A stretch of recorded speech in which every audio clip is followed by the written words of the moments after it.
Para que los niños desarrollen habilidades por medio del juego, Lego Company, Save the Children y el DIF Yucatán firmaron un convenio de colaboración para capacitar al personal de los centros asistenciales de desarrollo infantil para que apliquen las herramientas en el cuidado cariñoso. El DIF Yucatán genera estrategias de enseñanza y acompañamiento basado en el cuidado cariñoso y sensible que desarrollarán 51 agentes educativos de los CADIs.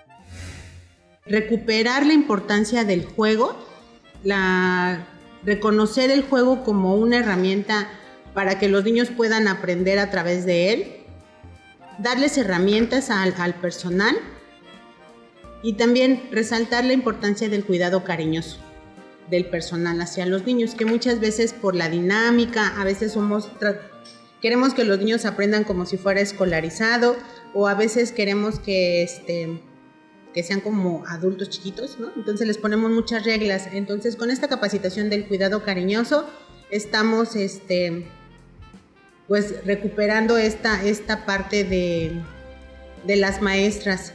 Los CADIs ofrecen atención médica, psicológica, alimentos, además de actividades lúdicas y educativas a menores a partir de los 43 días de nacidos hasta los 3 años de edad, cuyos padres no cuentan con prestaciones sociales ni guardería.